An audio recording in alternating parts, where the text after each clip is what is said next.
to? Guys, kaon ta guys, nagata guys. Ano to? Gumagawa kayo ng bomba? Akong Saan nyo tandaan, gagamitin yung ganitong bomba? Ano seafoods pa na sa sasabukin guys. nyo? Sari-sari nga seafoods. Yan, siksikan ako sa Pilipinas. Tulog ka kag. Sasabog Takot na ako sana ng ulo. nang hawakan ni Lolo Hindi Samuel ko gusto ko na lang ko pulot, di ka na para magsaksi. pigilan ako. Pinadbay mo sa usawan. Napatingin ako sa kanya at kita ko ang sunod-sunod niyang pag-iling. Uhaw. Parang sinasabi niya, Uhaw. huwag Bisa kong soft sabihin drinks, kay no? David ang mga plano ko. Bakit walang gusto magsabi sa inyo ng kung anong nangyayari? Ano po bang meron? Pitik-pitik. Bakit kakaiba po yung kinikilos nyo?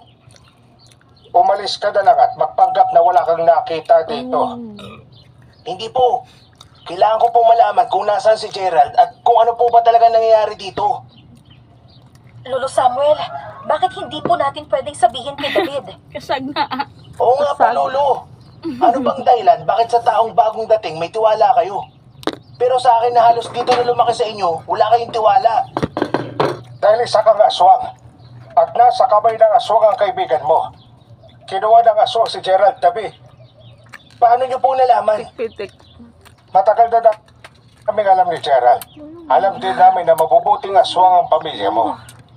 Kaya naman hindi kami nagsalita tungkol sa bagay na yun sa harapan mo. Galing na, loko At pa ang mga bagay na ito at tatapos sa Ikaw lahi mang nyo. kayo na. May talayo ko dan. Kung ganun, tutulong po ako. Nagpiknit lang ko ginagamay. Papaidurin mo ang lahi mo? O baka naman, Alagyan. pinadala ka dito para malaman ang sunod naming hakbang. Hindi namin ginusto ang maging aswang.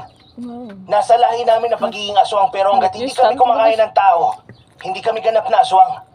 Siguro nga ay kumakain kami ng sariwang karne. Pero hindi kami kailanman kumain ng tao. Paano ka namin pagkakatiwalaan? Kilala mo ang buong pamilya nila. Alam na namin ang ginagawa nila sa buong araw.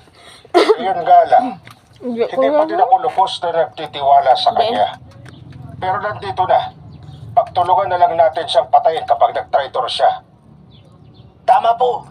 Kahit ano Shell pong sa sabihin ano? ko, hindi mapapatunayan ng salita na totoo yun. Ano tatawag ng shilgang? Hayaan niyo po. Hindi ko kayo bibigoy. Tutulungan ko po kayong iligtas si Gerald. Malakas po si Gerald. Hindi pa sa papatayin ng aswang ang ganung tao. Mas gugustuhin pa nila maging aswang si Gerald na tutulong sa kanilang lipunin ang mga tao. Kaya ba kahit hindi kayo naging katulad nila ay hindi pa kayo pinapatay? Tama po yun. Hirap na ang ama't ina ko kung paano kami makakalaya sa kanya. Kamate, may guys. Gustuhin man po namin umalis sa purok na to pero hindi namin magagawa. Pero nagsinungaling ka nang sabihin mong wala kang alam sa mga aswang. Siyempre kailangan kong gawin yun. Hindi umaamin ng mga aswang na aswang sila. Lalo na kung nasaan yung tao. At kung tinatanong nyo kung bakit hindi kami makaalis, baka hahakbang pa lang kami sa bahay na dala ang mga damit. Isa-isa na kaming nakahandusay. Ibig sabihin, Tutulog ko, ah. walang pagpipilian ng mga tao dito, kundi ang maging aswang na lang. Ganun na nga, Mara. Hindi ko alam kung alam ba ito lahat ni Gerald. Pero buong tapang si Gerald na ubusin ang lahi ng aswang. Kasag.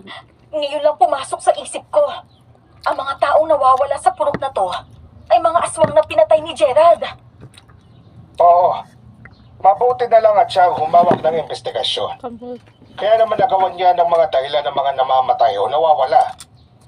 Kaya po pala mabilis na naging investigasyon niya. Hangang-hanga nga po kami kung paano siya kumilos at mabilis na nalulutas yun.